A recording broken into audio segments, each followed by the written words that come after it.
სენაკის რადიო.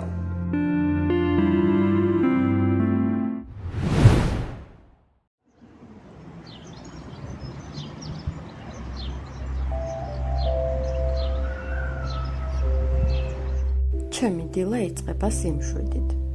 ეს ჩემი საკუთარი ზრუნვის სივრცეა. მენტალური ჯანმრთელობა ჩემთვის ისეთივე მნიშვნელოვანია, როგორც სხეულზე ზრუნვა.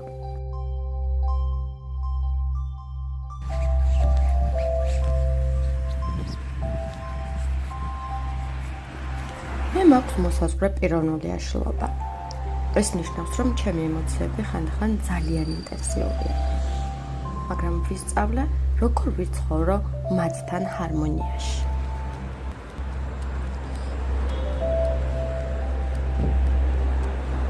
მე ვმუშაობ ქალთა უფლებებზე.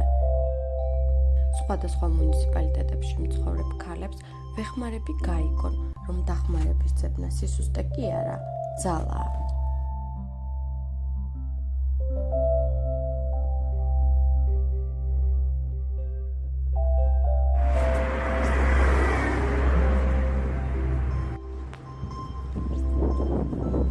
ჩემი გამოცდილება მეხმარება სხვების უკეთ გაგებაში. ვიცი, რას ნიშნავს შიში, სტიგმა და საკუთარ თავთან ბრძოლა. ამიტომაც ვცდილობ მენტალური ჯანმრთელობის თემას ტაბუ აღარ ედოს, არც სოფელში და არც ქალაქში.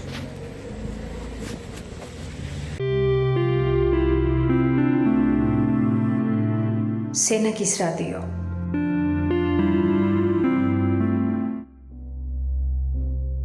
დღეს ორშაბათია, მძიმე დღე. საღამოს კიბერული საფრთხეების ლექცია მაქვს. აი ეს არის. ჩანდა, კი, ცოტა რომ გადიდო. ტექნოლოგიების ცოდნა ჩემთვის არა მხოლოდ პროფესიული მიზანია, ეს თავისუფლების და თავდაჯერებულობის განცდაც არის.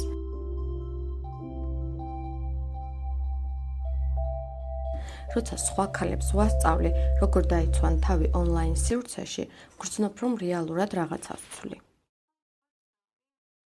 ეს ჩემი თერაპიის ნაწილია, როცა სხვას ვეხმარები, ამით საკუთარ თავსაც ვგუნავ.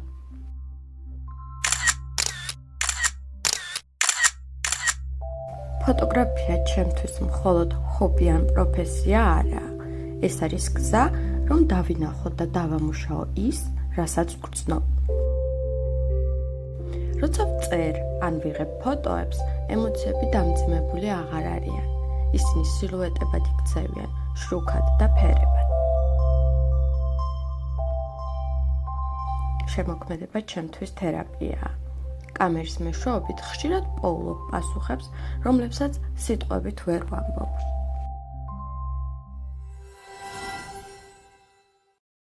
მე ვცხოვრობ ბიპიდისთან ერთად.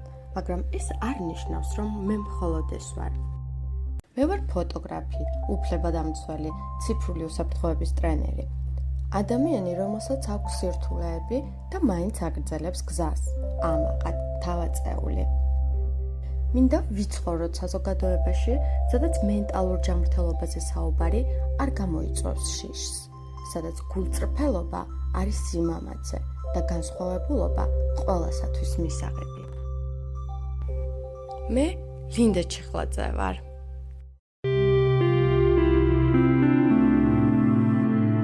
სენაკის რადიო.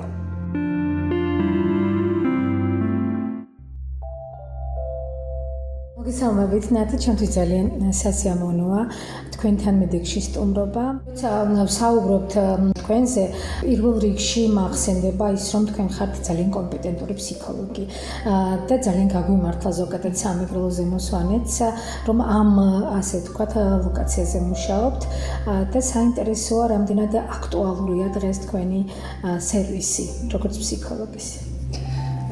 მადლობა ასეთი შეფასებისთვის, ვინც თავის პროფესიაშია და მაქსიმალურად ცდილობს, რომ განვითარდეს, მუდმივად აქვს.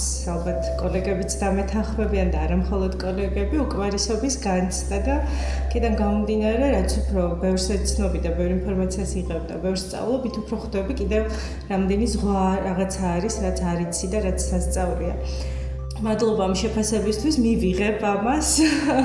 თუმცა ასევე ხაზი მინდა გავუსვა, რომ რეგიონშიც ინდივიდუალურ და ზოგადად საზოგადოებრივ დონეზეც საკმაოდ ბევრი გვაქვს გასაკეთებელი, არა მარტო მე, არამედ ამ სფეროში მოღვაწე ადამიანებს და ხშირად მაქვს ხოლმე სურვილი, რომ გავერთიანდეთ და უფრო ბევრიც კი გავაკეთოთ ამ სფეროში, იმიტომ რომ ეს ნამდვილად გვჭირდება და ამის საჭიროებას გვგრძნობთ თითოეული ჩვენგანი.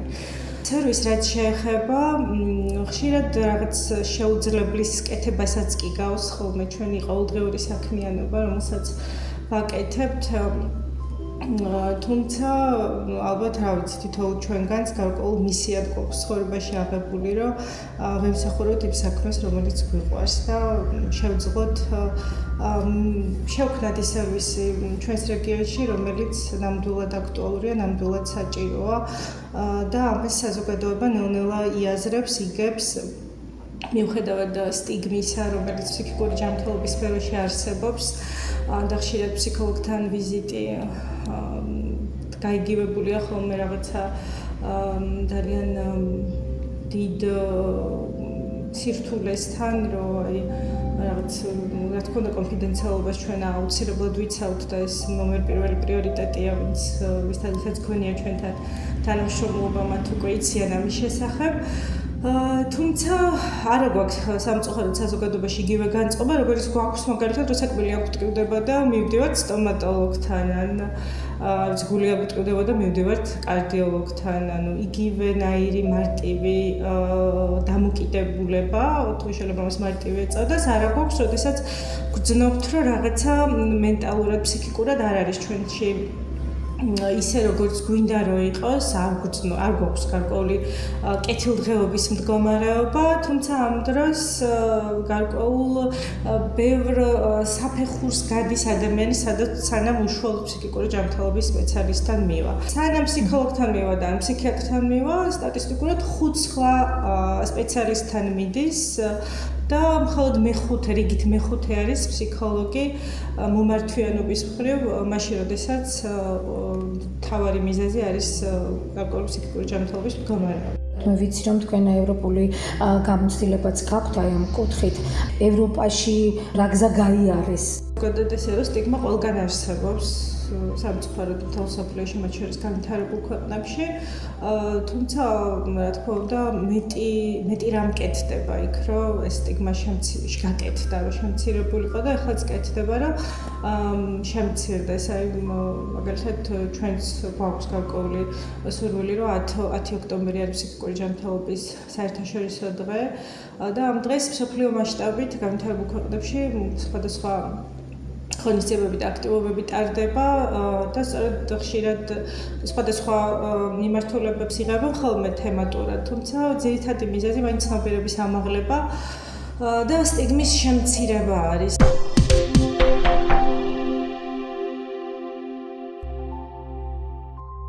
პირველად როცა დაგიკავშირდით ნათი, თქვენ აღნიშნეთ, რომ ძალიან საინტერესო იქნებოდა მსმენელისთვის და მაყურებლისთვის გვესაუბრა მენტალურ კეთილდღეობაზე.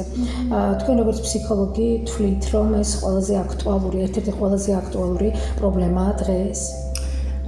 კი, მენტალური კეთილდღეობა ბევრ თემას აერთიანებს, აქ არის ის თუ როგორ ფუნქციონირებმა სამყაროში, ეს არის დაკავშირებული ჩვენი ცხოვრების ხარისხთანაც და ზოგადად ჯანმრთელობასთანაც, რადგან ზოგადად მენტალური კეთილდღეობა არ ნიშნავს მხოლოდ როგორც შეიძლება ადამიანს ეგონოს, რომ კარგ ხასიათზე ყოფნა არ არის მენტალური კეთილდღეობის მდგომარეობა, ანუ კარგ ხასიათზე ყოფნა კარგია, თუმცა მენტალური კეთილდღეობა კეთილდღეობის მდგომარეობა უფრო ბევრ ფართოცნება და უფრო ბევრ რამეს მოიცავს. მათ შორის იმას თუ რამდენად ჰარმონიულად თანაცხოვრობ მე სამყაროსთან, ხო, როგორია ჩემი ფუნქციონირების ხარისხი, ჩემი სხეულით, გონებით, ჩემი ემოციური მდგომარეობით, აი რაღაც სამ სფეროს გამოვყავდი, რამდენად ჰარმონიულად თანაცხოვრობ და ფუნქციონირებ მე სამყაროში, ხო, რამდენად ვურთიერთობ ადამიანებთან, რამდენად ვარ კონტაქტში გარემომცველ სამყაროსთან, საკუთარ თავთან, საკუთარ სხეულთან და საკუთარ გონებასთან. მონაცემი ისე გვაქვს, რომ 4-დან 1 ადამიანს გარკვეული ფსიქიკური ჯანმრთელობის პრობლემა აქვს. რატო საუბრობ ამაზე, რომ ცხოვრების მანძილზე განიცდის გარკვეულ ფსიქოლოგიურ სირთულეებს, რაც ზოგადი სტატისტიკა, რაც იმას ნიშნავს, რომ ყველას შეიძლება ეს დაემართოს, ამის გამო შეიძლება რომ ვიღაცა სტიგმატიზირებული იყოს, ან თავი შევიკავოთ ამაზე ხმამაღლა საუბრისგან, ხო? იმიტომ რომ არა ვართ მარტო და ჩვენი მსგავსი გამოცდილებები შეიძლება ჩვენთან ერთად მყოფი 5 ადამიანიდან ერთს გქონდეს, ხო? და როგორ გამოიხატება ნათი ეს რაში გამოიხატება? ეს არის ფსიქოემოციური სირთულეები, რომელიც შეიძლება იყოს არა მარტო ფსიქოემოციურად გამოხატული, არამედ სომატურადაც გამოხატული, ხო? სხეულებრივადაც გამოხატული.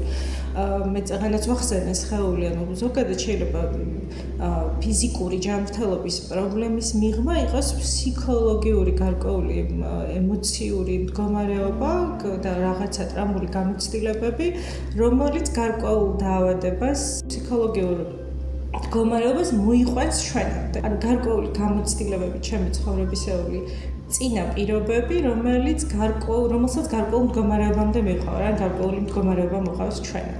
ესე იგი თუ სწორად გავიგე, შეიძლება ზოგჯერ ფიზიკური ტკივილი იყოს გამოწვეული იქიდან, რომ მე მაქვს რაღაცა ემოციური ან ფსიქოლოგიური პრობლემა? კი, შეიძლება იყოს, რომ მე გარკვეული რაღაცა ტრამული გამოცდილებები, რომელიც შეიძლება ბავშვობიდან გამოყვა, ან ქრონიკულად მომყვება გარკვეული სირთულეები, სტრესი ცხოვრებაში, რომელსაც ვერ ვუმკლავდები, თვითონ შეიძლება სტრესი იყოს რაღაცა ძალიან მძიმე და დიდი გავლენის მქონე, თუმცა არის ხოლმე შემთხვევები, რომ არის გარკვეული სტრესული გამოცდილებები, რომელიც ასე ვქვათ ქრონიკულად მომყვება და გარკვეულწილად ჩემი აღქმა, ჩემი გონება ერთგვარად მძიმედ მაჩვენებს, რის გამოც მე უფრო მეტად ერთგვარად ჩემზე უფრო მეტ ნეგატიურ გავლენას ახდენს.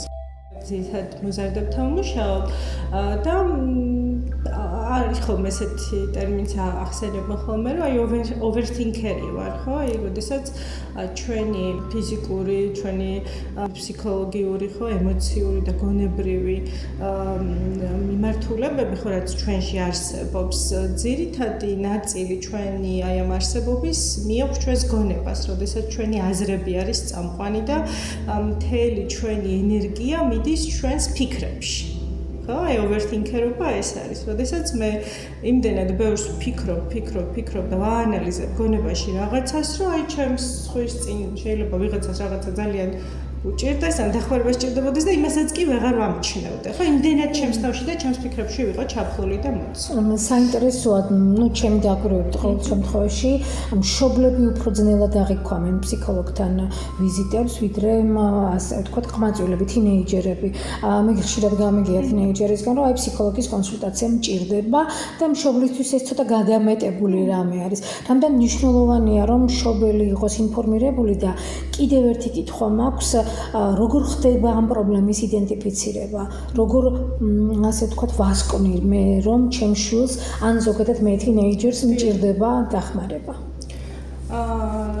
ჩვენ საზოგადოებაში არის ესეთი ტენდენცია, რაც მე შევატყვე, რომ დავაკვირდი და შევამჩნიე ის, რომ როდესაც ძირითადად მომართვიანობა ხდება, მაშინ როდესაც ძალიან გართულდება მდგომარეობა.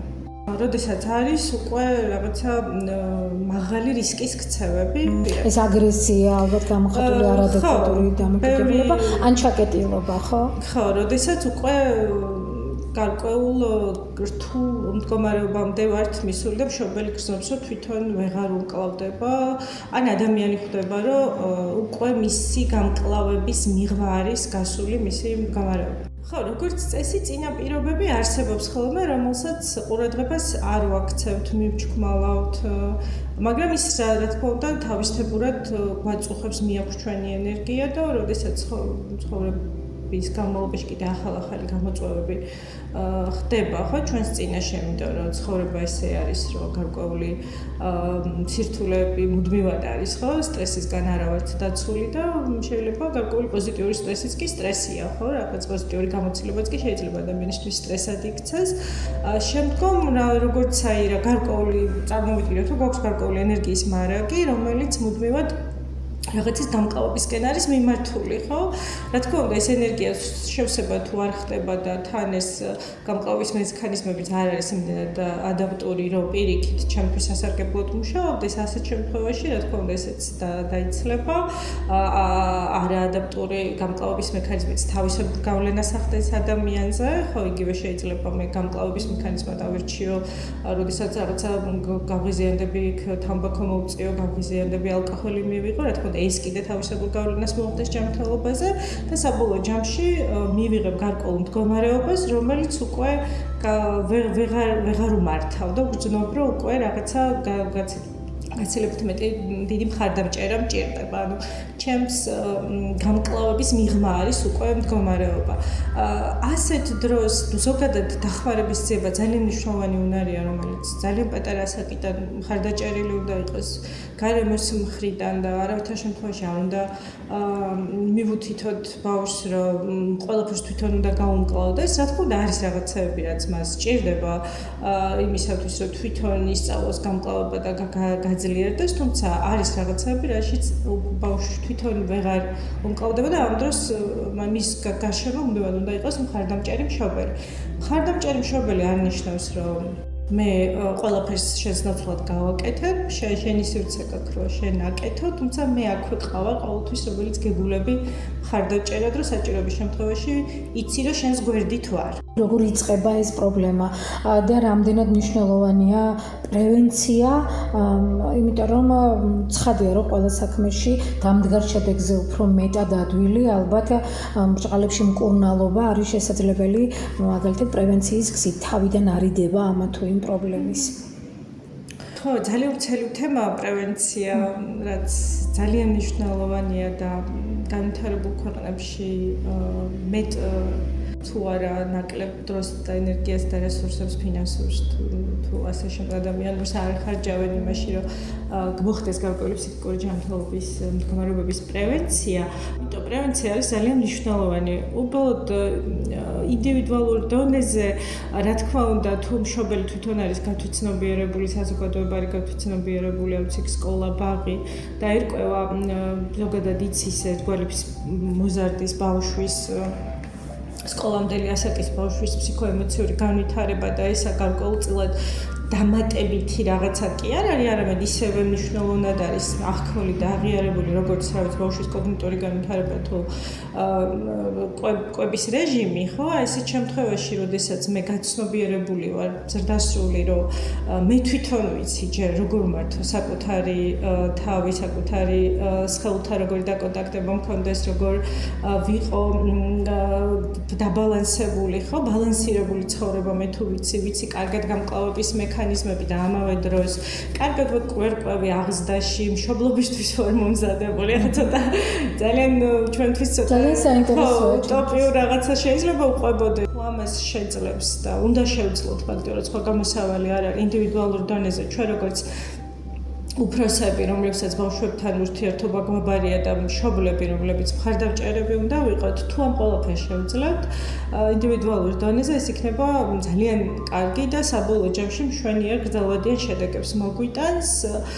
მე თუ მშობელი მზად ვარ იმისთვის, რომ მე თვითონ გავიარო ფსიქოთერაპია და ამ პროცესის შემხედვარედ აი ამ თერაპიული პროცესის ეფექტის გამზიარებელია ჩემი შვილიც, ხო? და ოჯახის წევრები, ესეც ერთგვარად გადადგმული ნაბიჯია იმისა, რომ მივხვდეთ, რომ ფსიქოლოგთან სიარული არ არის გარკვეულწილად რაღაცა, ასე თქვა, დასაძრახი ან მასტიგმატიზირებელი საკითხი, ხო? ესეც ერთგვარად ხელს უწყობს იმას, რომ ჩვენ შემდგომ თაობაში მოხდეს იმის დანახვა, რომ ფსიქოლოგთან სიარული ჩვეულებრივი ჩვენი ცხოვრების ნაწილია, ისევე მნიშვნელოვანია ჩვენს მენტალურ ჯანმრთელობაზე ზრუნვა, როგორც ჩვენს ფიზიოლოგიურ ჯანმრთელობაზე ზრუნვა, იმიტომ რომ ეს ორი ფაქტორად განუყოფელი ნაწილია.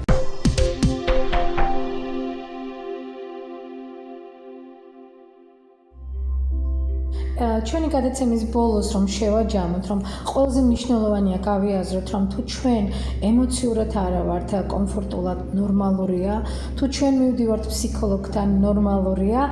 Აბსოლუტურად ნორმალურია ის, რომ ჩვენ გვინდა ასე ვთქვათ, მომდევნო ეტაპი, ხვალინდელი დღე ამ პრობლემების გარეშე იყოს და ჩვენი განცდაც აი ბედნიერების, როგორც თქვენ აღნიშნეთ, იყოს უპირველესი პრიორიტეტი ჩვენთვის. კი, ნამდვილად ესე არის.